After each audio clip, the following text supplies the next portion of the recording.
Order. As this is only the third week since we've resumed our sittings in Westminster Hall, I should just remind honourable members of the new procedures. We now have call lists, and I think we've got just one withdrawal now from the call list. So in total there are 9 people wishing to speak.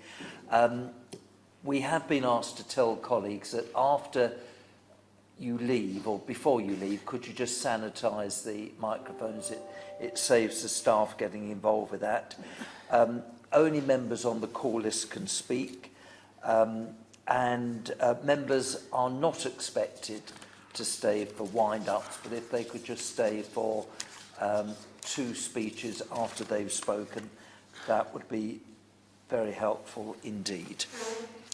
Order, order. Tom Hunt to move the motion. Thank you very much. It's a pleasure to serve under your chairmanship for a second time today. I beg to move this House has considered E-Petition 321862 relating to immigration. I want to start by paying credit to the over 125,000 people, including 202 people from my own constituency in Ipswich, who have signed this petition to stop illegal immigration and have secured this important debate in Parliament today. And I'm glad to be able to introduce this petition to Parliament as a member of the Petitions Committee. It's well over 4 years ago now that more people voted to take back control of our money, our laws and, crucially, our borders than have voted for anything in the history of this country. And this petition is another powerful democratic reminder of our responsibility to deliver borders which the people of this country can have confidence in. Before I get into the substance of this petition, I want to head off arguments often made on the left which seek to stifle meaningful debates on illegal immigration like this one. Contrary to what they may say, wanting to have a fair system of rules to govern who enters our country is not about being anti-immigrant or anti-refugee.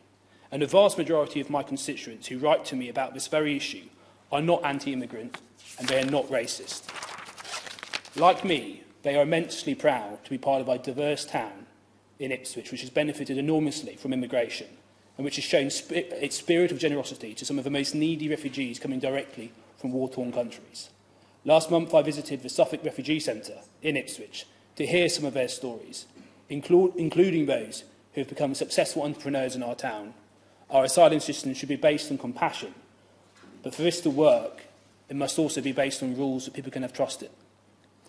This is a thrust of this petition, and a poll by YouGov in August, which found that 73% consider illegal channel crossings to be a serious issue.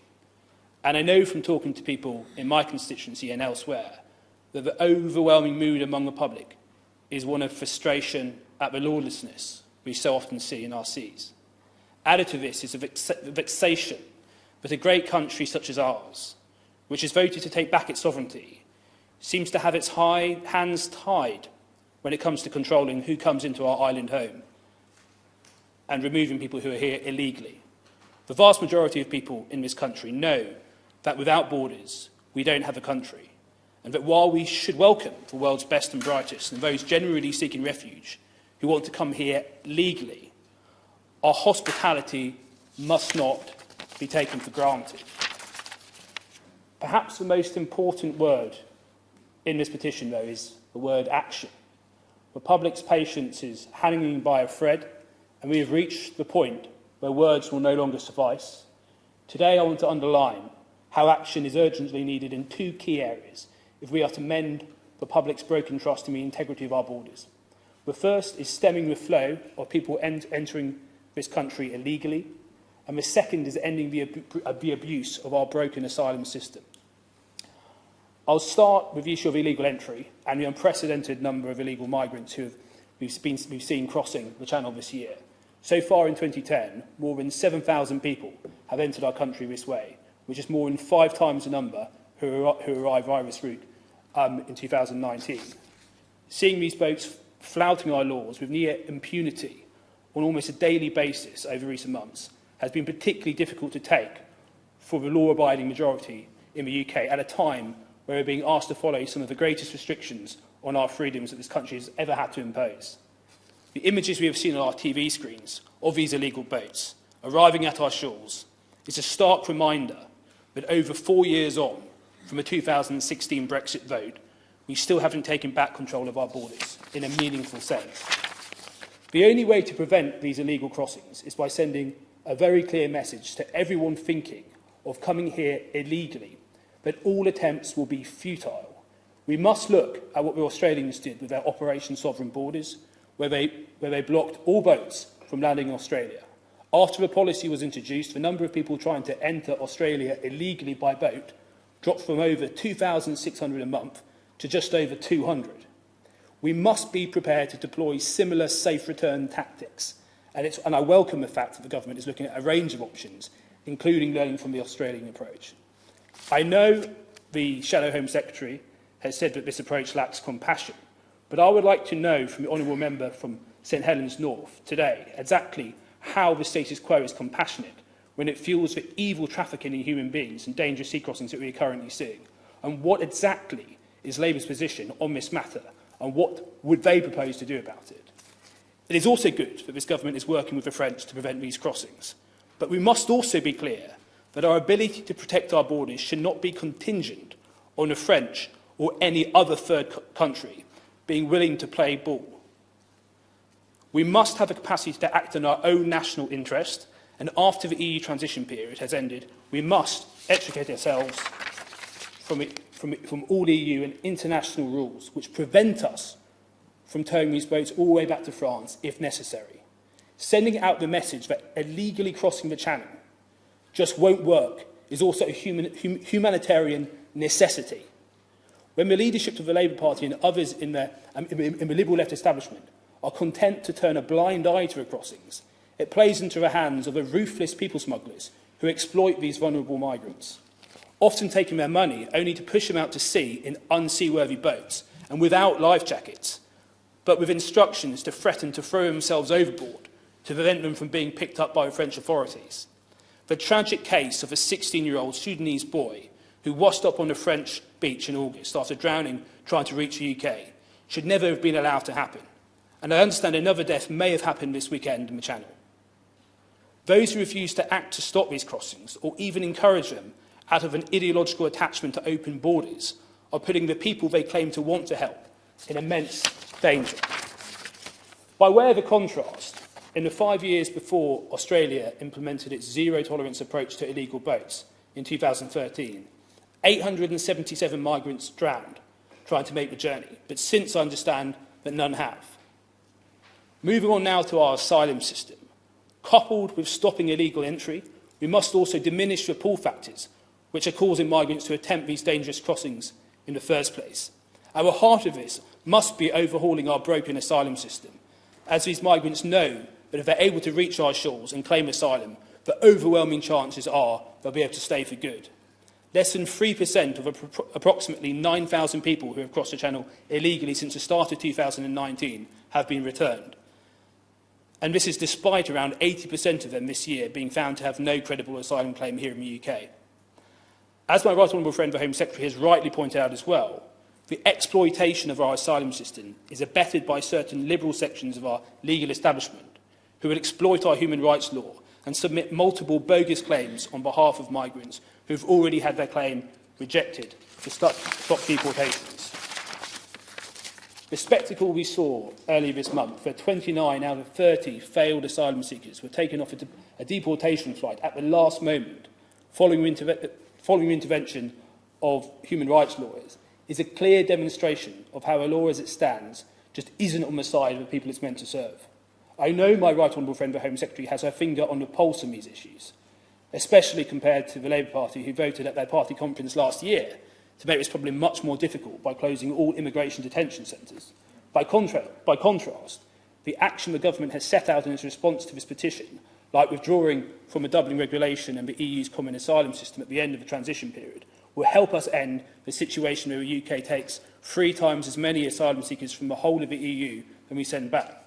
However, I would urge the Honourable Member for Croydon South to go further today than the Home Office's written response to this petition, when it says that a migrant who has entered the UK illegally can have no expectation of remaining here in the absence of a genuine claim for UK protection. The expectation should be that anyone who has deliberately chosen to enter this country through an illegal route and often travel through many safe European countries to get here should have no expectation that they'll be able to stay. It is unjustifiable to the public that if they break the law, they will be punished. But if someone breaks our immigration laws, they stand a chance of being rewarded with staying here. This is also an essential part of building an ever more compassionate asylum system, and ideally one where all asylum claims are processed in centres outside of the UK, close to where the most needy are located. It's completely unfair to them and the taxpayers funding our asylum system when economic migrants from a safe country like France can jump the queue ahead of people wanting to come here legally and directly from a war-torn country. There is an important debate to be had about whether we can accept more asylum seekers legally as a country, but this is an entirely separate debate, and actually one that will be very difficult to have until members of the public have confidence that the laws of our country are being consistently followed. What the public won't accept is a notion pushed by some on the left that because, in their eyes, we don't take enough refugees legally, we are somehow deserving of the illegal attempts to breach our borders. So in conclusion, Mr Chairman, I know the Home Secretary appreciates the urgency of this issue, and I recognise the need for a robust dual approach to tackling illegal entry and our broken asylum system if we're going to get a grip on illegal immigration. This is the only approach that delivers on the millions of people who voted in 2016 in the E-referendum, and is both fair to the law-abiding people in this country and compassionate towards those who need our help the most. I'd ask the honourable member for Croydon South, though, to be more completely clear with the public that we won't leave the job almost done. Everyone who breaks our laws to come here must be removed, and we must take it into our own hands when it comes to acting with autonomy in the English Channel to protect our sovereignty. This is a test of our political will in this country, and I trust the Minister will ensure we seize all opportunities to take back control and ensure our country is no longer a passive actor. Mr Chairman, over the last few months, I have received significant amounts of correspondence on this issue, and I'm sure that all right honourable and honourable members will be in the same position. And I'd say that there is a desire that we should be pro-immigration. We should be pro-people coming to this country who want to come here, contribute, integrate. And when it comes to the most needy and the most vulnerable, we should have a rules-based process driven by compassion. But what I believe those people who have written to me do not want is a situation which looks to them like lawlessness and a situation where people can jump the queue. We need to have a rules-based system. Yes, if compassion at its heart, but we need to deal with the issue of illegal immigration as a matter of absolute priority. Thank you very much, Mr Chairman. The question is that this House has considered E-Petition 321862 relating to immigration. Imran Ahmed Khan. Thank you, Sir David, and it's a great pleasure for the first time to serve under your chairmanship. Now, it's difficult to believe that almost a year ago now, the Conservative Party was elected by the British people with a mighty majority and a clear mandate to deliver on our promises, to get Brexit done, to provide world-class public services whilst exercising sound fiscal management, and crucially, reform our immigration policy to emulate the system successfully employed by Australia. Sadly, we have seen over the summer months hundreds of illegal immigrants crossing the English Channel from France to our shores. This year, a record 7,200 migrants have reached UK shores in small boats, compared to around 1,850 last year. In September alone, 1,954 made it across the English Channel. I read in newspapers only 2 days ago that the French Navy warship escorted a boat full of migrants across the Channel. Those that land on British soil, as well as those that labour in the grey economy, are sent to hotels and accommodations across the country, such as the Cedar Court Hotel and the Hotel St Pierre in Wakefield. Such luxury establishments are being used to house those awaiting their asylum determination at great taxpayer expense. However, I do, Mr. Chairman, take great heart from the fact that the Home Secretary has taken a strong line against illegal crossings to the UK. Firmer action in our territorial waters, through our work with the French border forces and through our legal system, will be and are critical to achieve this objective. The Labour Party chooses to attack the Home Secretary for her laudable decision to stand steadfast against illegal immigration. However, rewarding those who illegally cross with automatic residency is false compassion. It also undermines our national security and encourages others not only to follow suit, but supports the beastly trade in humans. Certainly something we should never encourage. I do not wish for the drawbridge to be raised and for the United Kingdom to be isolated from the rest of the world. However, I feel it is nigh time that economic migration was disaggregated from the claims of those who seek genuine asylum. The two have become dangerously conflated in the public consciousness. Diversity and tolerance of one another, regardless of creed and colour, are one of our characteristic principles. My ancestors are testament to that principle. My late father, who was born in the northwest frontier of British India, what is now Pakistan, travelled to the United Kingdom to study at the UCL and the London School of Tropical Medicine and Hygiene, and then served his entire life until his dying day as a consultant dermatologist, serving and tending to the people of Wakefield, who I'm proud to represent. My family have suffered terrible persecution, with many being killed and tortured in Muslim-majority countries because they are from a peace-loving community that are repugnant to the peddlers of hate and extremism, Ahmadis. And many of them have sought refuge and forged purposeful lives in our country. And that is something we should be proud of. It is the Conservatives who want to ensure our immigration system is remade to attract the brightest and the best to enter the United Kingdom legally, to live and work regardless of their country of origin. It is our moral duty to ensure that the United Kingdom prevents those entering illegally from entering our country and taking advantage of us and our people. If we do not, the state of our relations and community relations is going to only go one way, a deep and painful downward trajectory. So for all these reasons, I really do believe that we must absolutely tackle the menace of illegal immigration with zero tolerance for illegal claims. Thank you. Mr. Jim Shannon. Thank you, Sir David. Again, it's a pleasure to serve under your chairmanship for the second time this afternoon. Even if the first one was only for a short time, but it's a pleasure to see you in that place, and I'm also very pleased to take part in this debate.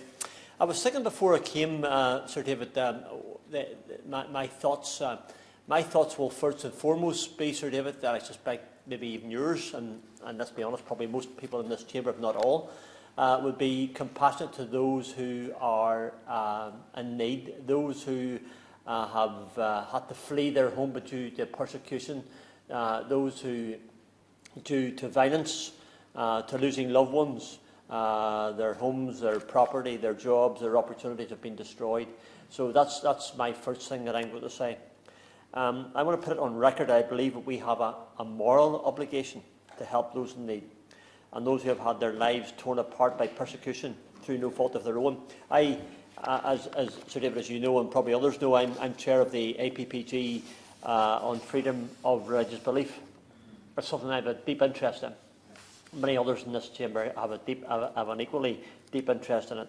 But it was one of the things that when I came to this house way back in 2010, Sir David, I had hoped that we could put it on the floor of the house for consideration regularly, and we have been successful with that there, but also to be honest, we've also been successful with government responding and understanding those issues and bringing into play many things that we can help with Christians and other persecuted groups across the world. Because I'm chair of the, and I speak out for Christians, I speak out for those with other religions. Indeed, Sir David, I speak out for those with no religion.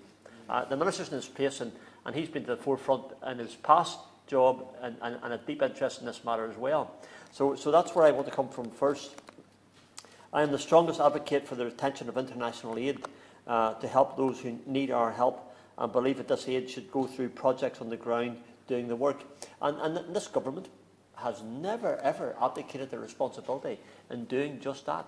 And while we might have some concerns over the amalgamation of SCO and DFID, at the end of the day, government has said that they're going to commit it to that money that's available for their 0.7 of the GDP, so we can help people in other countries. So that's the person that I am, Sir David, and I believe government has reflected that, hopefully, in their policy for the future as well.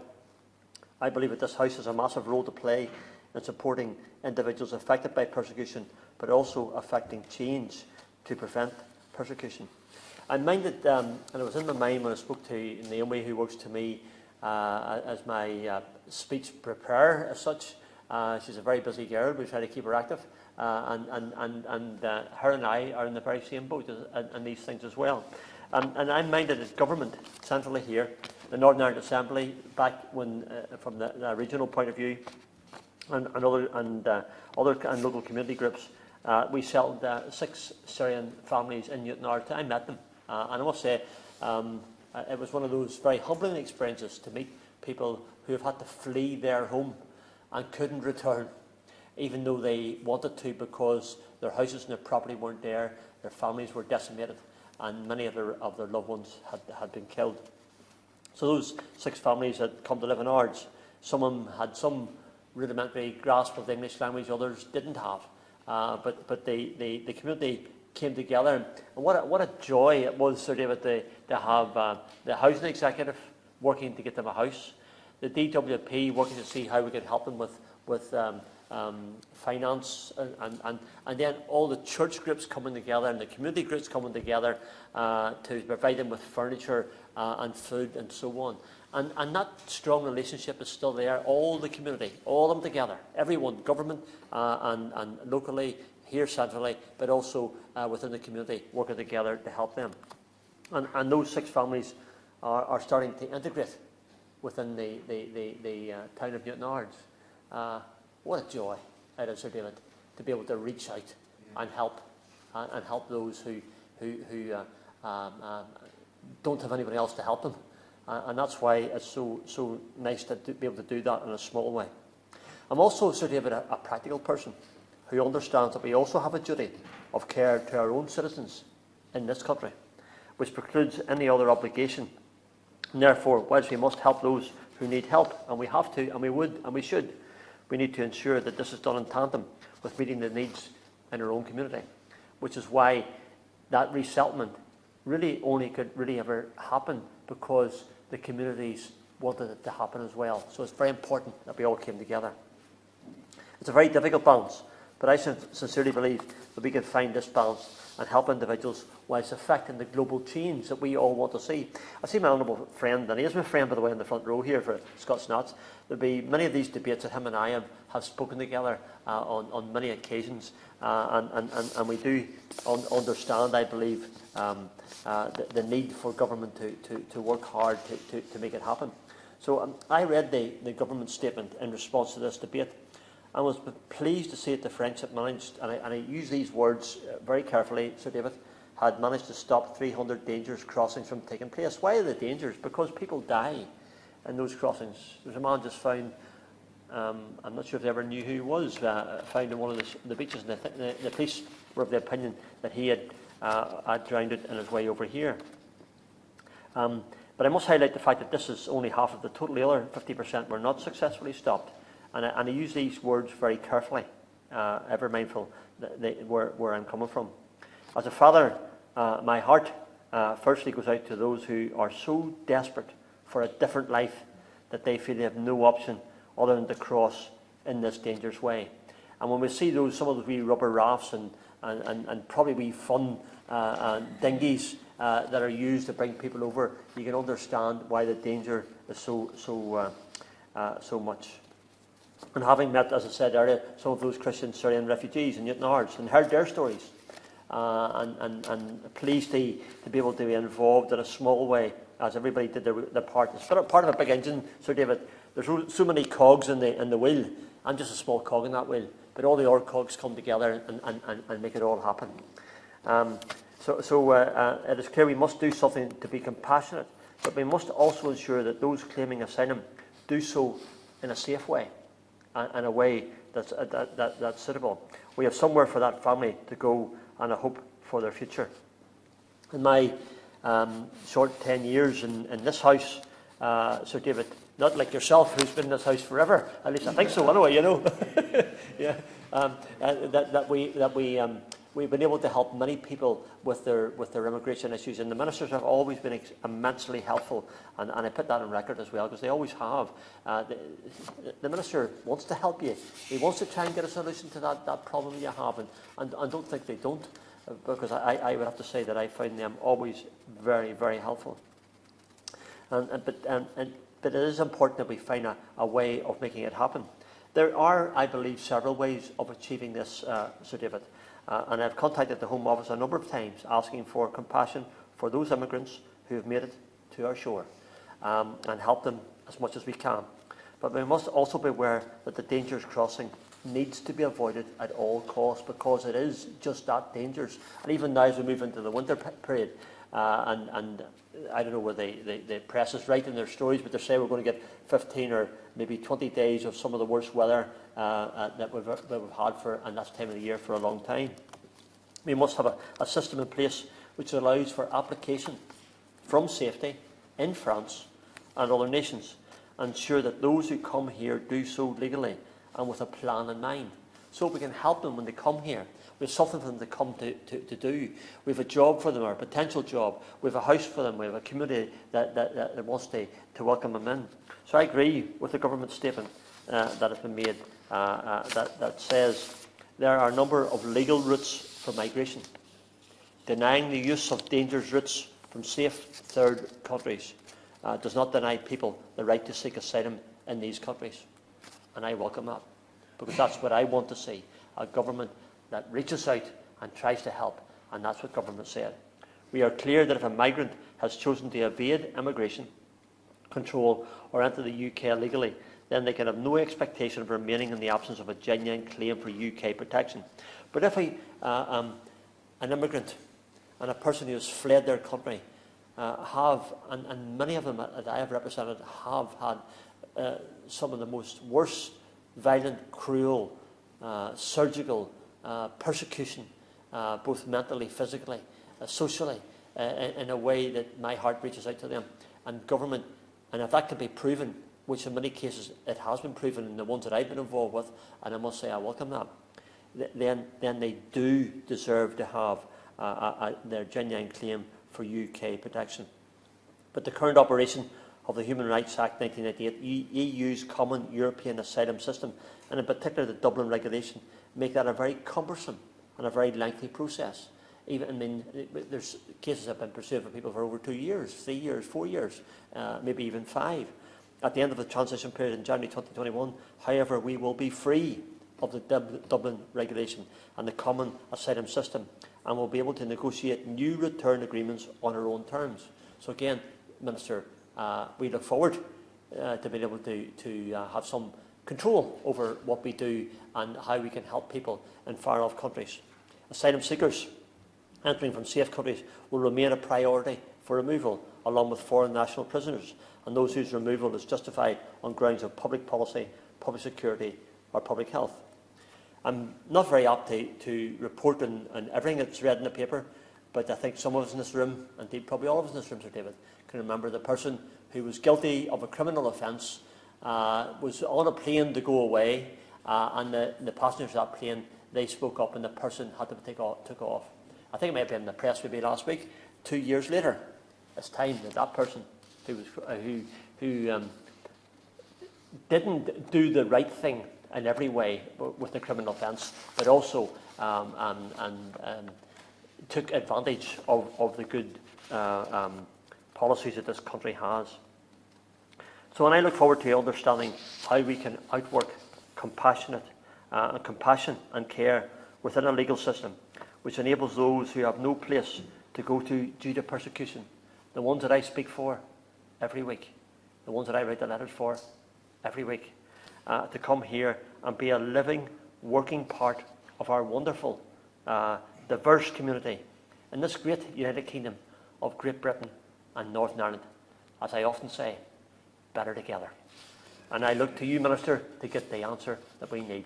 I have every confidence that we will be working in a way that we can look after those people who come to us with their asylum needs, that we can reach out and make this a country that invites people here.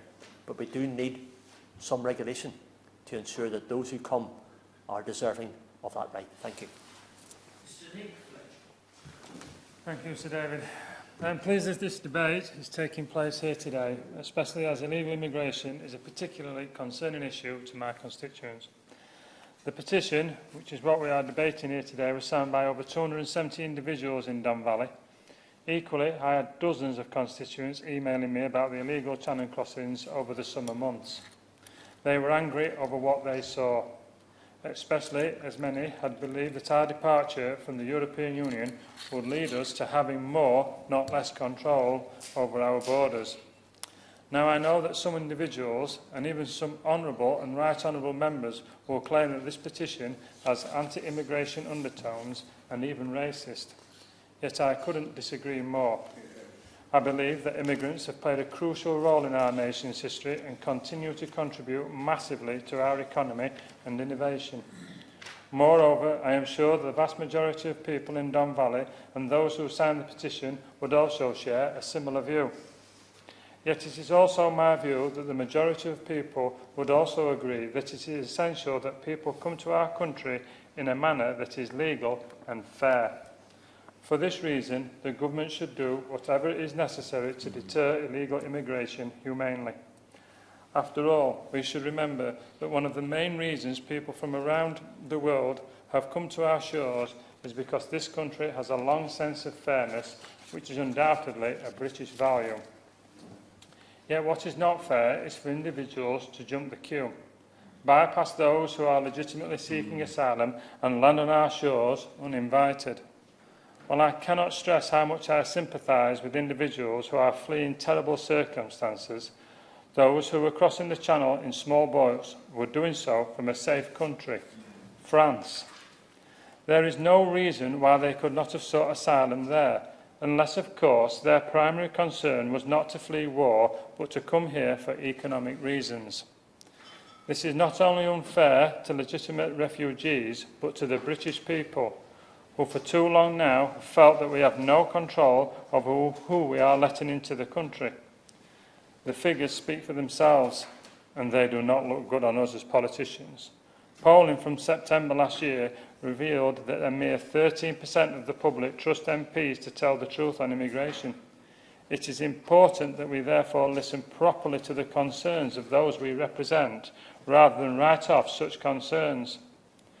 I have welcomed the work the government has done to work with the French counterparts to deter these crossings. The individuals who traffic people across the Channel are vicious criminals who do not care about the lives of those they are transporting. We should all welcome the commitment from the government to work with the European authorities and pursue those who engage in this practice. The other pressing challenge for the government is to return the individuals to the safe countries they have resided in before illegally coming to the UK. Yet now that we have left the European Union, we should seize the opportunity to reaffirm a British sense of fairness to our immigration and asylum system. Article 3 of the European Human Rights Act can be used by some lawyers to stop the British government from sending back foreign criminals and those who are not eligible for asylum. As honourable and right honourable members will know, the interpretation of whether an individual will be subject to inhuman or degrading treatment if they are removed from the UK is judged on a case-by-case basis. I am pleased to have read that the Government will therefore better define what is meant by inhuman or degrading treatment, so the boundaries of what this means cannot be stretched to such an extent that the terms become meaningless. This is extremely important, especially because 2 months ago, a Home Office chartered flight with 23 illegal immigrants was grounded at the very last minute by human rights lawyers. This has nothing to do with fairness and is merely a form of left-wing activism. If we are to restore the trust people have in our immigration system, it must come to an end. We therefore need to quicken the process of returning false asylum claimants, while also ensuring that those with genuine claims are not trapped in an endless cycle of bureaucracy. This would better deter those from making the illegal crossings, while genuinely helping those who need our protection. This is what the signatories of this petition want, and I support them in that. I know the Home Secretary has promised a complete overhaul in this area, something which I know the people of Don Valley will welcome enormously. I can only urge other members to listen to the concerns of the British people and, as the Home Secretary said, make our asylum system firm but fair.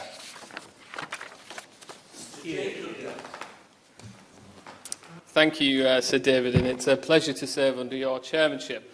I also thank my honourable friend for presenting this debate today. It really is a pressing issue, which is underlined by the significant level of support for this petition. I know many from my own constituency in Redcar and Cleveland are concerned by the daily arrival of boats on our shores, bringing more and more illegal immigrants to this country in an unsafe, unlawful route. I previously raised this issue in my local newspapers and local media, and I was lambasted by local Labour politicians for commenting on issues 300 miles from the sandy shores of Redcar and Mask. However, the fact that 311 of my constituents have signed this petition, more than anyone else speaking in this debate today, shows the strength of feeling. And over the summer, it was the number1 issue in my inbox. So I won't take any lectures from the Labour Party, particularly when they don't even come to a debate on this, for speaking up for my constituents. And maybe their silence on this is why Redcar elected its first ever Tory MP in December. Now, I want to start by saying that the safest, most humane, most compassionate thing we can do for any person wanting to cross the channel illegally is to stop them getting in the boat. It cannot be right that vulnerable people are charged thousands of pounds to be loaded into a dinghy meant for 20 people with 40 others without life jackets and then pushed into the open sea in the hope that they will reach Britain. 2 people have died this year attempting these crossings, and it's thanks to our Coast Guard, our lifeboats, our Royal Navy, UK Border Force that many more haven't faced the same fate. Despite our best efforts to make this route unviable, and I commend the actions of my right honourable friend, the Home Secretary, and the Minister, who has graciously spoke with me a number of times about this, these arrivals have rapidly increased, with more than 7,000 this year, and urgent measures are needed to stop the flow. I also want to pay tribute to my honourable friend, the member for Dover, who couldn't be here today, but who worked incredibly hard alongside the Home Office, and I commend her for that. It's not acceptable that it should be so easy for criminal gangs to profit from other people's desperation and prevent those genuinely fleeing persecution from finding safe refuge. Our asylum system is clogged, overwhelmed with requests, and while applicants wait for an outcome, we should bear in mind that regardless of the legitimacy of their claim, they are housed and fed, as is right for them to be, but at the expense of the taxpayer. Now, no one is arguing that legitimate and genuine asylum seekers shouldn't be able to find safe refuge in the UK. We are a country with a proud record of providing asylum to those seeking safety from war zones and persecution. But right now, we are simply failing to do so. Our asylum system is being hijacked by individuals who deliberately intend to abuse our generosity. This needs to end. It is unacceptable that genuine asylum seekers, and it is unacceptable to our own constituents, like mine in Redcar and Cleveland, who are paying their taxes and seeing it squandered on false asylum claims. People who are genuinely seeking a safe refuge could and should claim asylum in the first country they reach. However, before crossing the Channel, many will have already registered as an asylum seeker in another EU country and travelled through France and various other countries to get to our shores. I believe that the route will continually be abused until we make it unviable to those who seek to abuse it. To that end, I believe our approach should be twofold. We need to properly resource the National Crime Agency, UK Border Force and the police to root out the people smugglers and the organised crime gangs who perpetuate this form of illegal immigration. And secondly, we should adopt an Australian-style approach to illegal immigration, whereby we intercept a vessel, ensure the safety of its passengers, then return it to the shores from which it left. It is only by doing so that we will prove to those seeking to cross into the UK that this route is unviable and in turn starve the people smugglers of their funds from this abusive practice. I know that many organisations are already doing an incredible job cracking down on those criminal gangs alongside the French authorities, and I welcome arrests that the Minister has previously announced from the dispatch box. But can I urge Ministers to go further and do everything they can to make sure the French authorities are stopping people attempting to make the crossing in the first place? And can I also urge them to push for joint operations to intercept boats at sea and make sure they are returned safely? We must take this problem seriously and make sure anyone who breaks the law faces the full consequence, or else we risk failing those who genuinely need our help. And I want to finish as I started, Sir David, by saying that the safest and most humane and most compassionate thing we can do for any person wanting to cross the Channel illegally is to stop them getting in the boat. Thank you. Thank you, Sir David. It's always a pleasure to see you in the chair, and I very much enjoyed and agreed with most, apart from his final paragraph, the Honourable Member for Strangford, but I have to say that's where the consensus ends in terms of this debate, and it is a debate. And I certainly was struck by a number of contributions which talked about illegal immigration, but not one person actually articulated what that actually means and their definition of illegal immigration. So let's, I think, move on to the facts rather than the rhetoric, Sir David. The facts are the number of people claiming asylum in 2020 substantially reduced this year, 40% drop according to the government's own statistics. It's the route that has changed, and because other routes are no longer available is why there are these crossings. It's not illegal, Sir David, to enter the UK for the purposes of making an asylum claim. The most recent evidence set out by the Home Office's clandestine Channel Threat Commander suggests that 100% of people crossing the English Channel in small boats are doing so to claim asylum. That's clear evidence that was given by the Commander to the Home Affairs Select Committee. That is to seek international protection. None are trying to enter the country unobserved or for criminal reasons. That's the evidence that was presented. And as I've said earlier, there's been a 40% drop in the immigration statistics published in August this year, and that compares the last quarter from 2019. I'll give way to the Honourable Gentleman. I thank the Honourable Member for giving way. I accept his argument that the route has indeed changed, but would he not see that the route is now much more unsafe? You know, any other route that an asylum claim can be made is intrinsically more safe than going out to sea in a dinghy that's not meant for the amount of people that it's carrying.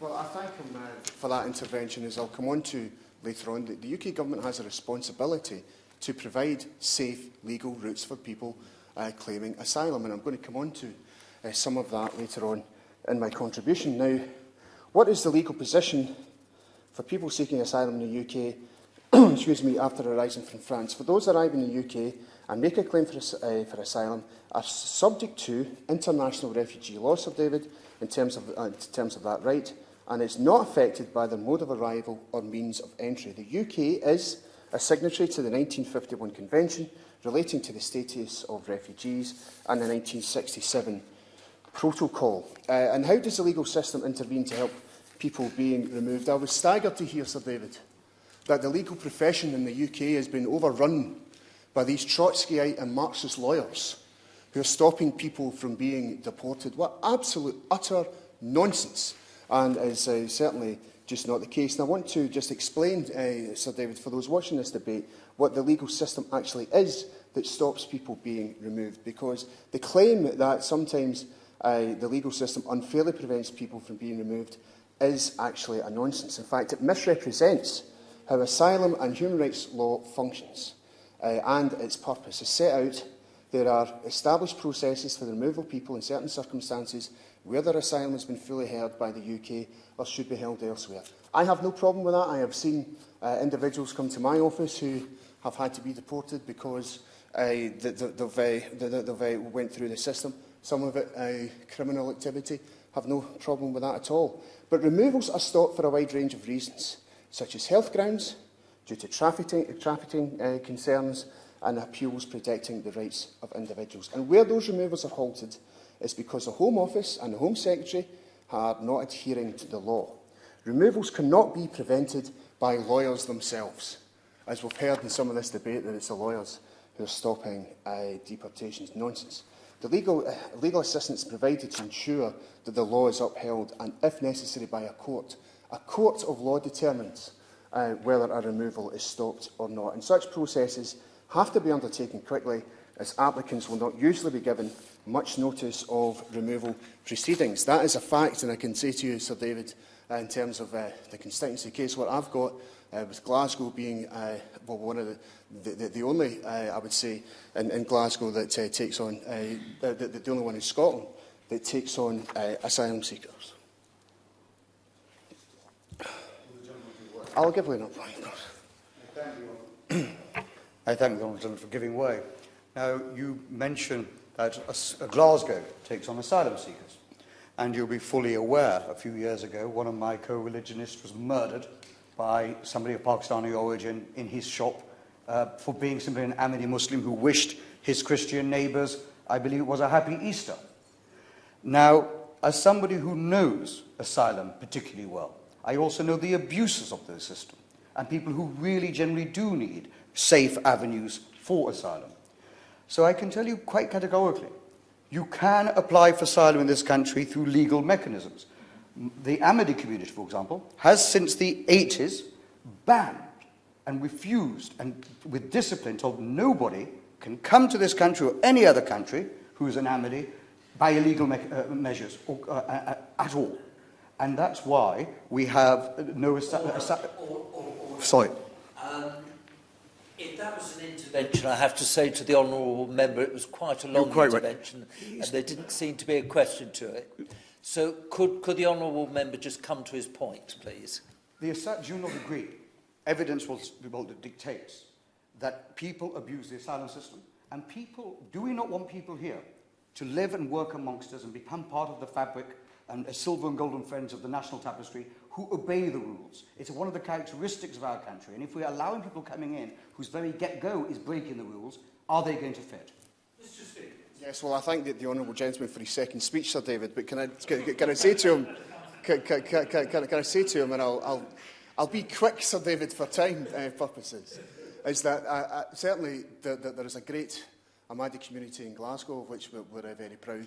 All I can say to him, and it's just based on my experience of dealing with asylum claims, is that asylum claim abuses are few and far between compared to those seeking genuine asylum. And I would want to see the government, touching on the point that the honourable gentleman made, I would want to see asylum seekers now being given the right, after a certain point, to have the right to work, so that they are embedded in the community, as the honourable gentleman suggests. And I think that that's something that must be looked at. My honourable friend for Glasgow North has a private member's bill on this, Sir David, and I think that there has to be a serious discussion about allowing asylum seekers the right to work. I'm proud to have an office manager who is a refugee, whose family, who had family members murdered by Saddam Hussein's regime, who came to this country her father was working. And far from this rhetoric that we heard about the Labour Party being left-wing, it was the Labour Party who actually took my office manager's father's national insurance off him, because they then changed the law, the then Labour government changed the law to stop asylum seekers having the right to work. And I hope the honourable gentleman will seriously consider that Prime Minister's bill and consider that asylum seekers should, after a certain period, should have the right to work, so that they can make the contribution that he wants asylum seekers to make. Now, Sir David, I have to say the Home Office's response to the recent Channel crossings displays, in our view as a party, a complete disregard for human suffering that is both shocking and shameful. By responding to these crossings in a dystopian, quasi-militaristic way, with surveillance technology, appointing a clandestine Channel threat commander, and positing the idea of bringing in the Royal Navy, something later condemned by the UN's Refugee Agency and the International Organisation for Migration, only reinforces the headlines which likens this failure of leadership to an invasion. Contrary to the Department's remarks, the reality is far from being the crisis the newspapers suggest it is. The United Nations High Commissioner for Refugees, the representative in the UK, has said recently that the UK, far from the epicentre of the real challenge, are far from the epicentre of the real challenge. And asylum claims in the UK have, as I have said, and I say it once again, have fallen in 2020. And that was confirmed by Abby Tierney, the Director General of UK Visas and Immigration at the Home Affairs Select Committee in September this year. The response to this petition describes Channel crossings as unacceptable behaviour. What the Department seem to be unable to understand, or is perhaps failing to mention, is that it's already closed and is closing more safe legal routes for refugees to reach the United Kingdom. This is leaving extremely vulnerable individuals who are often fleeing unimaginable conditions, as the Honourable Member for Strangford rightly pointed out, with little choice but to place the fate in the hands of criminal gangs. A report last year by the Foreign Affairs Select Committee, of which the Home Secretary was a member at that time, said, in the absence of robust and accessible legal routes for seeking asylum in the UK, those with a claim are left with little choice but to make dangerous journeys by land and sea. Now, the Minister, I assume, Sir David, the Minister is seeking to make an intervention because there was a lot of noise there as I was making those remarks, but I'm happy to give way to him. Well, I'm very grateful to the Honourable Member for giving way. He said that migrants are compelled to cross the English Channel in order to claim asylum. I would respectfully point out they are in France, typically northern France. France is a civilised and safe country with a well-functioning asylum system, and should anyone in northern France feel they need to claim asylum, they are perfectly able to do so there. They don't need to make one of these dangerous crossings.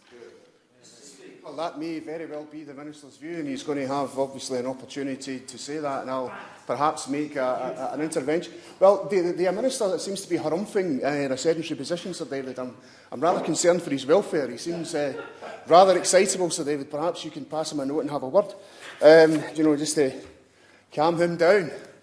Thank you, Sir David. So, the staggering leaked UK government documents only prove the Tory hostile environment towards immigration and immigrants is still alive and kicking. In response to the petition, I quote the Home Office state that the UK has long been a sanctuary for those in need of international protection.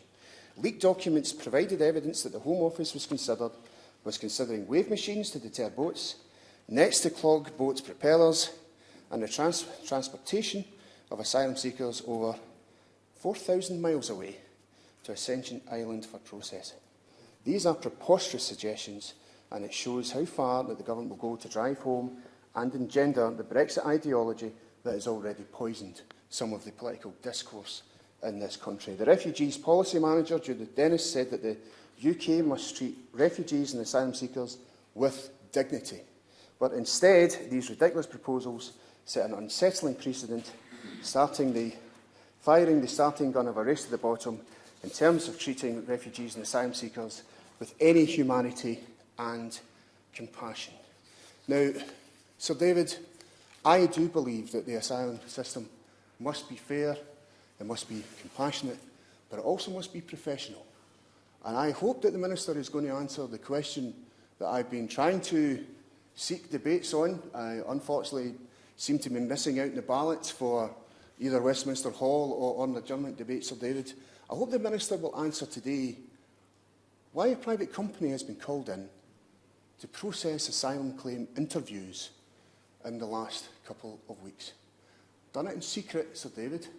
No statement, either written or verbal, provided to honourable members of this House that a private company has been called in by the Home Office to carry out asylum claim interviews. Is it Serco? Well, it wouldn't surprise us, let's be honest, Sir David. If it is a company like Serco, they've certainly been the name that's been mentioned as a company that's carrying out these asylum claim interviews. What training do they have to carry out these asylum claim interviews? What expertise do they have, Sir David, to carry out these asylum claim interviews? It really is, I would suggest, quite ludicrous that for a quasi-legal process, at the very least, that as asylum claim interviews would be, that a private company, be it Serco or someone else, is being asked to carry out this under the aegis, Sir David, of a pilot programme to carry out these asylum claim interviews. I hope the Minister will perhaps, in his remarks, address the concerns that I and many members of this House have in relation to that particular issue. Now, in closing, Sir David, because I'm conscious of time and I want to allow the two other front benches to speak, we keep being told that the asylum system is broken, and yet this government said 10 years, over a decade. Does that suggest, and does it mean to say that they've broken the system, and what are they going to do to fix it? So, David, I respectfully disagree with those who have put forward and signed up to this petition, and respectfully disagree with most of the remarks I've heard, with all due respect to them, with honourable members and right honourable members today. Thank you, Sir David. It's a pleasure to serve under your chairmanship, and the honourable member for Strangford mentioned that you'd been here forever, and I'm not quite sure that's been the case, but I know from your association with the All-Party Group with the Holy See, but your urbi et orbi before recess every year certainly means you're a well-known figure in the House, and of course in that chair, Sir David, you are infallible in matters of debate. I want to thank the Petitions Committee for allocating the time for this debate, and I think it's been an important one. And I want to congratulate the honourable member for Ipswich on moving it and on his speech, and also honourable members from Wakefield, Don Valley and Redcar, and to congratulate them because not only did they win their seat, but they beat very good Labour MPs who were friends and colleagues of mine and had worked incredibly hard in those seats. And don't think for a minute that the lessons that the Labour Party has to learn from why and how we lost those seats is lost on me, because it isn't. And I did rather enjoy the railing against the Trotskyist, Marxist, Liberal left, because I think, as the Minister will testify, it's certainly not one that lands many punches on me. But I think last week, having led on the covert human and intelligence sources bill for the opposition, it certainly lends new ballast to my left-wing credentials that is much in need. All I would say is that it did feel a little bit passé, some of the arguments that were rehearsed, because the Labour Party is very much under new management, and I think that as an MP for the North in a seat like St Helens, and very much taking the point that my constituents, like the honourable gentleman opposite, have concerns about immigration that are in no way motivated by racism, and quite the opposite in fact, but that people there now are concerned with their jobs, the impact of coronavirus, and what they see as a lack of government support and action for the communities that they live in. So I would just caution slightly in terms of some of what they've said about this being the priority for people in the north of England, notwithstanding that they will know their constituencies much better than I will know them, of course. Moving to the substantive points that have been raised, and there is much that we could talk about, but I want to focus my remarks. And we've all witnessed the increase in channel crossings and small boats over the summer months with huge concern, and I recognise in this petition the strength of feeling and sentiment on this issue. And I know that seeing those votes for many people represents a breakdown in the systems this government has put in place to manage migration. I don't think that's an unjustifiable view. But the issues here are complex and they do require a considered, compassionate and effective response.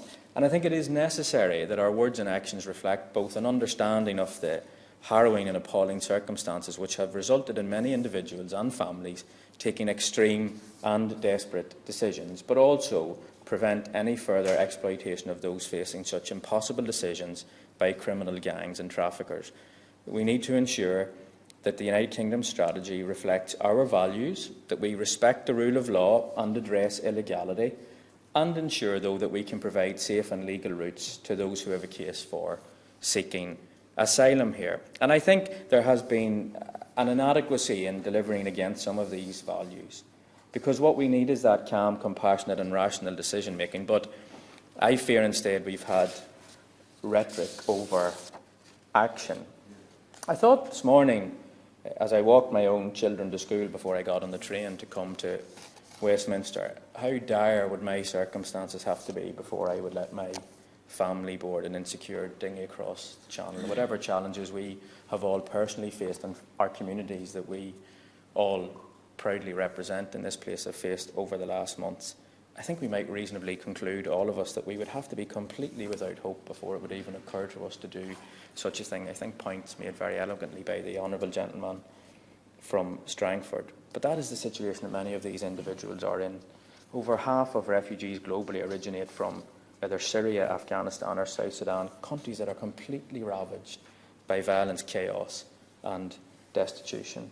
Those who undertake the crossings understand the danger they face by making these journeys. So the fact that they make the crossings nonetheless show us how desperate a situation they feel they are facing.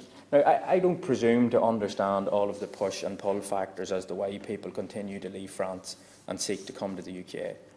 But we do see the numbers who make the decision to undertake that journey. And so I would ask the Minister what efforts are being made to understand those decisions based on the experiences of those who have crossed the channel and analysis of that. Because I think it's always worth remembering that the vast majority of those who flee their homes to reach Europe never reach Calais at all.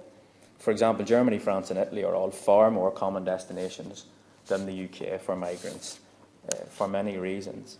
Over the course of the conversations we are having with those working on asylum and immigration, the overwhelming motivation we hear time and again for wanting to reach the UK is to be reunited with family who are already in the UK. And another common reason is that the person speaks English but not French, meaning that they would likely have more success finding a job in the future in our country than they would elsewhere in Europe. Not impractical considerations in the latter, and hugely understandable reasons in terms of the former. I will. Do you agree that with the situation that he's talking about there, about language barriers and the like, that actually at that point we're no longer discussing an asylum claim, we're then discussing migration and a need to move to England as an economic route as opposed to for safe refuge?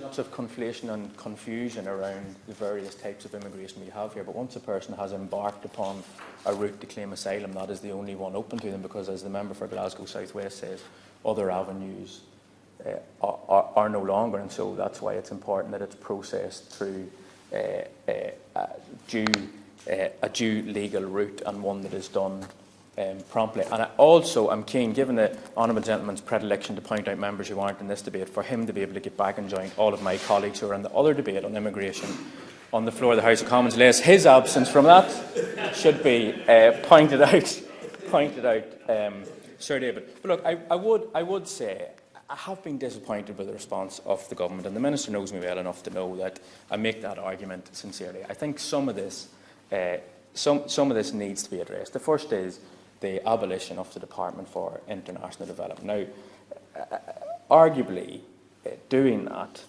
removes support to address some of these issues at their source. And I haven't yet heard a valid reason for why the government has chosen to merge it with the Foreign Office. We've also had these ludicrous proposals around Ascension Island. And I think St Helena was mentioned, and I had to read it twice when I saw it in the Sunday Times, lest it was a reference to St Helens. But it just showed, either would be preposterous, frankly, but I just think it shows a sort of lack of strategy around how we're going to get a grip of this at the heart of government. But then the Home Secretary, who I am, and I'm glad there are none of my backbenchers here to hear this, but who I am very fond of and who I know well, and we have shared interest in horse racing and many other things. But I think the really divisive rhetoric that she used, she should reflect on. And I'm not sure it does justice to her or colleagues on the ministerial team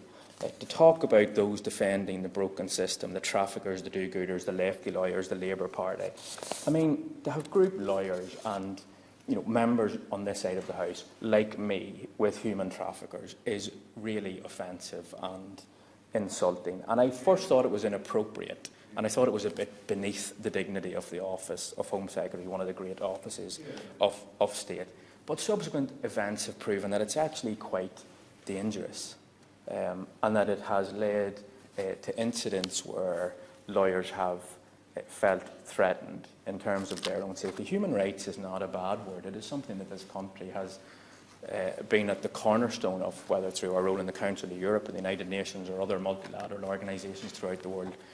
And I think we just need to be careful about mistaking issues with process with ad hominem attacks on individuals. But the frustrating thing is that in spite of the rhetoric, the Home Office haven't even been successful in achieving the commitment to deter these crossings, because the closing down of other routes to the UK brought about by the coronavirus pandemic has brought exceptional pressures.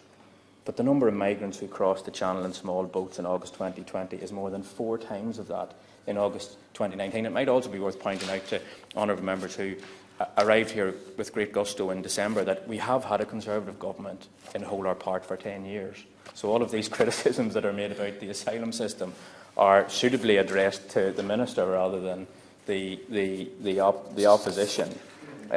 Look, what we need now is a practical, even-handed and, I think, realistic response. Many migrants arriving in Calais have legitimate claims for asylum, but they don't have practical and legal means of reaching the UK. So the strategy of deterring crossings from taking place isn't working. So what we need is a renewed strategy, and I'm sure the Shadow Home Secretary, as he has offered, would be happy to discuss this in terms of ways in which we can work together on it to deter crossings, but also functions adequately for those in need. So the strategy has to be to ensure that legal and pragmatic routes continue to function for those with legitimate claims for asylum, that due process. Now, in response to an urgent question on asylum back in June, the Minister told the House that last year the UK made 20,000 grants of protection or asylum. So those are cases which the Government has deemed, against a strict criteria, merit asylum being granted in the UK. But then you have to ensure those safe and legal routes don't drive those people, who the Government recognises has a case to be heard, into the arms of these human traffickers who profit here on the back of human suffering. And we must protect the route to allow legitimate attempts to those who seek to reunite with family in the UK. Now, that's currently protected in the Dublin regulations that we will be a part of once we leave the EU. So I'm keen to hear what the Government is proposing to do in that instance, because if we don't do our bit to ensure children, as per the Dub scheme and the amendments being heard on the floor of the House of Commons tonight, if we don't do our bit to ensure children who are unaccompanied in dangerous situations are given safe haven, I mean, what kind of country can we claim to be? We should be one that is proud of the role that we have played throughout history in providing that safe refuge, particularly to children who have fled the most awful horrors of war and famine and poverty. So, Sir David, as I've said earlier in my remarks, this is a very complex situation that demands rational and reasonable solutions. And it's a topic that provokes, I say it in my own constituency, I've heard it from honourable members opposite, many of my colleagues in the Labour Party feel it too, it provokes strong reactions amongst our constituents. But I think that most reasonable people would agree the current situation whereby migrants are forced to make hazardous trips across the Channel to stand any chance of seeking asylum is untenable. So that's why I hope I've made clear that we on these benches are committing to ensuring that we protect and improve upon the pre-existing legal routes, we do more to meet our international obligations, we address illegality, and that we command the confidence of the British public. Sir David, it's a great pleasure once again to serve under your chairmanship, which is, of course, as the Shadow Minister said, always infallible. And thank you to the Shadow Minister for his very balanced remarks in summing up there. I think it is fair to say no one would ever accuse him of being a Trotskyite. Sadly, something one can't say of every member of his, of his parliamentary party. Well, let me start by congratulating the honourable member for Ipswich for securing this debate and for presenting it on behalf of more than 100,000 petitioners who we discovered, a majority of whom we discovered come from the constituency of Redcar and Cleveland. I think the member for Ipswich laid out a very compelling, passionate and well-articulated description of why illegal immigration is a huge problem for our country. Clearly, it undermines the rule of law, it undermines legal and safe routes, and it renders purposeless the routes that we have developed as a parliament where we decide who comes into the country and who doesn't. All of those things get undermined. And as a member for Wakefield, I thought very powerfully and passionately pointed out, immigration, when done within the rule of law, can be an enormous force for good. And his own family story that he laid out earlier is a very moving and very powerful illustration of the enormous contribution that legal migration to make to our society, strengthening it and contributing to our society as his father and his whole family have done. And our country is better, stronger and richer in every sense for the contribution made by the honourable member's family and millions like them who have made their home legally here. But of course, illegal migration undermines all of that. It undermines public confidence in the system. It puts immigration into a very negative rather than positive light. And it makes it much harder to allow legal immigration if the whole system is undermined. And, Sir David, I think in all honesty, we must admit that the small boats crisis that has unfolded this summer is an example, a very sad and appalling example of illegal immigration undermining confidence in our system, which the government finds completely unacceptable. It is completely unacceptable, and we are determined to stop it. We make no apology at all for saying that. We say it's unacceptable for three reasons. It's dangerous, it's illegal, and it's unnecessary. It's dangerous, as so powerfully demonstrated by the tragic death earlier today or yesterday of a man believed to be aged between about 20 and 40, and indeed the very sad death a few weeks ago of, I think, a Sudanese gentleman aged 26. Those sad deaths in the Channel demonstrate how dangerous these crossings are, and therefore we have a moral and a compassionate duty to prevent those crossings as much as anything else. Secondly, let me say clearly, these crossings are illegal. The member for Glasgow South West suggested to the contrary. But let me say very clearly, it is illegal to enter the country without leave under Section 24, subsection 1, paragraph A of the 1971 Immigration Act. Now, there are provisions in the Refugee Convention the honourable member referred to, saying that you should not criminalise entry to a country for the purposes of claiming asylum if someone has come directly from a dangerous territory. That's Article 31 of the 1951 Convention. Now, I would submit to this committee and to the House more widely that France is not a dangerous territory, and therefore the prohibition in Article 31 of the Refugee Convention, 1951, renewed by the 1967 Protocol, does not apply. France is not dangerous. These crossings are categorically illegal.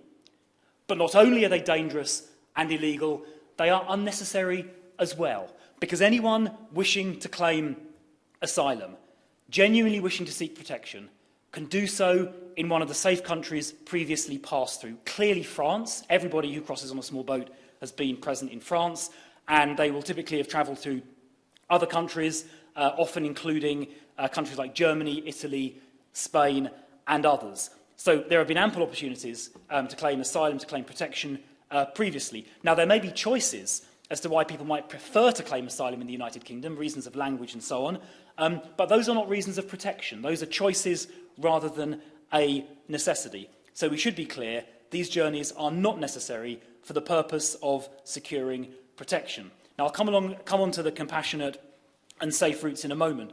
But before I do, let me just briefly talk about some of the things we are doing to prevent these dangerous, illegal and unnecessary crossings. Firstly, we are working with our colleagues in France, developing ever-increasing tactics to try and prevent these crossings. The French have been deploying larger numbers of gendarmes, police de frontière, BMR and others in northern France, and that is yielding fruit. This weekend, interceptions, large numbers of interceptions have been made to prevent embarkations. So on Saturday, just 2 days ago, the French police intercepted 222 people who were attempting a crossing, and yesterday, Sunday, the French authorities intercepted 211 people. Only 62 got across. So the French successfully intercepted, and make that around about probably 80% of the people, 70 to 80% of the people who attempted a crossing. So I'd like to pay tribute to the law enforcement work they have been doing. We have appointed a clandestine channel threat commander to coordinate United Kingdom activities, former Royal Marine Dan O'Mahony, who entered his post in August. And we are doing huge amounts of law enforcement work. We have so far made 89 arrests this year of people who have been committing offences in this regard, and we have disrupted 24 organised immigration crime groups who have been facilitating this traffic. So a huge amount of work has been going on. And let me say, Sir David, we intend to intensify and increase that activity. Now, in terms of the future, we do intend to legislate next year to tighten up our system, but it will have two elements to it. It will be firm, in that it will take tough action against illegal immigration, but it will also be fair, in the sense that it will provide safe legal routes for genuine refugees. And let me just say a few words about the work the United Kingdom has done so far on those safe legal routes. Now, firstly, since 2015, we have run a resettlement programme where we have directly taken people from conflict areas, for example around Syria, and brought them directly to the United Kingdom. So rather than seeing people come from France or Italy or Greece, which are safe European countries, which is what the Dubs Amendment, by the way, did, we've gone directly to conflict zones where people are in genuine danger and brought those people here. And in that 5-year period, 25,000 people have been brought directly to the United Kingdom, and that resettlement programme is larger, over those 5 years, larger than any other European country's resettlement programme.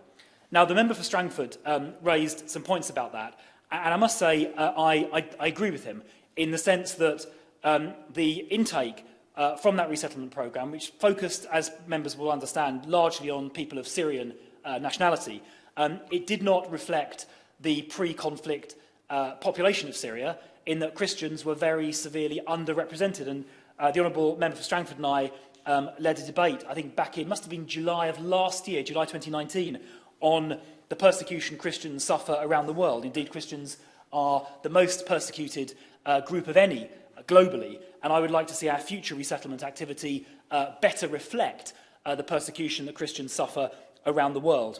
But there are many other legal and safe routes we offer. We offer family reunion routes, which I think the member for possibly Glasgow South West referred to. And even as we likely leave Dublin in 2.5 months' time, the United Kingdom's own immigration rules provide for family reunion of children joining their parents, and indeed, where compassionate and compelling circumstances exist and where the child's best interest is served, reunion with aunts, uncles, grandparents and siblings as well. So that safe and legal family reunion route does exist and can be used, and of course is used. And in relation to unaccompanied asylum-seeking children more generally, last year we received, roughly speaking, 3,700 applications from UASCs in this country. We have about over 5,000 UASCs who are currently looking after. Both of those numbers are higher than any other European Union country, including Greece. So when people talk about the Dubs amendments and bringing UASCs from Italy to here, for example, we already look after more UASCs than Italy does, and indeed more than Greece does as well. And we do it very well, I must say, as well. We look after them extremely well. The member for St Helens North the Shadow Minister mentioned overseas aid. And I mean, we haven't abolished overseas aid, of course. We have merged it with the Foreign Office, so better coordination is possible. But since he mentions overseas aid, it is worth putting on record that we are the only G8 country to meet the 0.7% of GNI spending on overseas aid, the only G8 country to do that, amounting last year to some £14 billion. So not only have we got the top resettlement numbers, direct resettlement numbers of any European country, not only do we welcome more unaccompanied asylum-seeking children than any other European country, we also are the only European country to meet our 0.7% of GNI target. So anyone who suggests the United Kingdom is not a generous and welcoming country is clearly not appraised of those facts. But with the compassion and the fairness that this country is famous for and will continue to demonstrate, comes an obligation to be firm on illegal immigration for the reasons that the members for Ipswich and Don Valley and Redcar and Wakefield outlined so persuasively earlier. And I'm afraid that I have to say there is a lot more work to do here because our system is in many respects broken. It is possible for people who shouldn't be in this country, including dangerous foreign national offenders, to submit very late claims that are essentially vexatious with the purpose in mind of preventing their removal. And there are a number of cases that I've become painfully aware of in my 6 months so far as one of the two immigration ministers, where very, very dangerous foreign national offenders have repeatedly, like 5 or 6 or 7 times, over the course of a number of years, at the very last minute, just before the moment of removal or deportation, lodged last-minute claims that subsequently are found to be wholly without merit by the court, but nonetheless they succeeded in frustrating that removal. And we need to legislate to prevent that kind of abuse happening because it brings our system into disrepute. And I think one of the honourable members on this side mentioned a recent example of a flight due to take people claiming who had tried to claim asylum here but had previously claimed asylum, I think it was in Spain, back to Spain as required by the Dublin regulations, the EU's own regulations, but a slew of last-minute legal claims, many of which proved subsequently without merit, caused that flight to be cancelled. And that sort of abuse of the legal process, frankly, and it is abuse, I'll be completely direct, it is abuse of the legal process, is not something this government is prepared to countenance anymore, and therefore we will be legislating next year to fix that and other problems. Yes, of course, I'll give way. Mr. Stevens. Sir David, I thank the Minister for giving way. I wanted to take him back to foreign nationals and particularly the criminal aspects of them. And he makes a fair point, but does he agree with me that that is not the fault of so-called do-gooders and lawyers? And does he agree with me that the rhetoric we've heard against lawyers who represent asylum seekers from the government is something that they really do need to roll back on? Well, look, I think lawyers are clearly entitled, indeed obliged, to represent their clients to the best of their ability. But there have been examples, including examples reported by The Times last week, where immigration lawyers have encouraged their clients to make vexatious claims. And in the example reported by The Times last week, the Solicitors Regulation Authority quite properly took disciplinary action against those solicitors. And when you hear lawyers sometimes speaking about pursuing politics through the courts, that is not helpful. But I do accept, of course I accept, that barristers and solicitors and other forms of representatives are obliged and entitled to represent their clients to the best of their ability within the law. But, you know, the issue we've had with these last-minute meritless claims designed to frustrate the process, I don't think help the system at all, and we do need to put that on a better legislative footing to prevent the legal abuse that we have seen. But of course, I do not dispute, as I say, the right of lawyers to represent their clients to the best of their ability. Indeed, as I say, they're obliged to do so.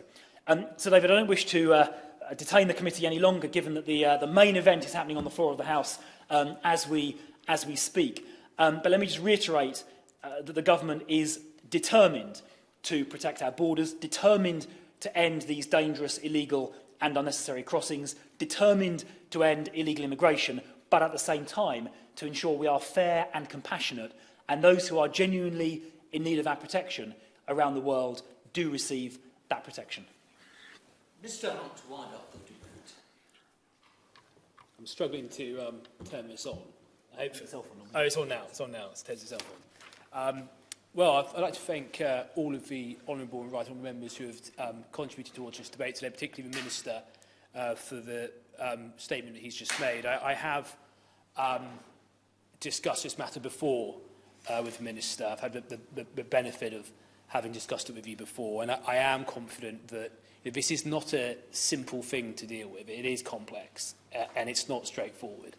And I also appreciate that as much as many of the people who signed this petition would like us to just snap our fingers and sort the problem out, I understand that in many respects the hands of government have been tied, and clearly, post the 31st of December, the government will be in a much better position to be able to take the kind of action that we need to take to deal with this issue. I think something I tried to say in my speech, which I didn't think I made quite clear, was I think there should be an expectation that if you arrive in this country illegally, you'll be sent back.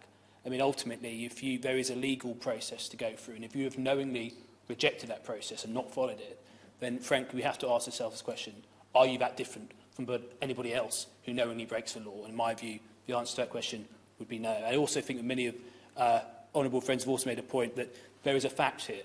However good an individual may think their grounds are for claiming asylum in this country and for moving to Britain, the end of the day is they come from a safe European country. So frankly, you know, my understanding of what an asylum seeker is someone who's fleeing from a unsafe country. They are leaving a safe country. That, by definition, means that they, in my view, I struggle to see how they're a refugee in those instances. So I'm broadly come to a government's position. Generally, in terms of the Honourable Member for St Helens North, who I know is pretty moderate and pretty balanced, and he spoke, I think, after my maiden speech as well. He seems like a nice guy.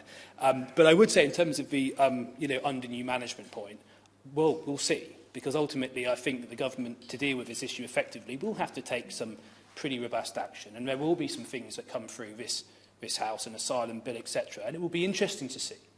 It'll be interesting to see how Her Majesty's opposition react to that kind of legislation. And, of course, in terms of new management, it's an interesting tactic when the manager doesn't even send his players out on the pitch, which, frankly, sometimes feels like the case with the Leader of Her Majesty's opposition. At some point, those players will have to be sent out on the pitch and will have to probably vote one way or another.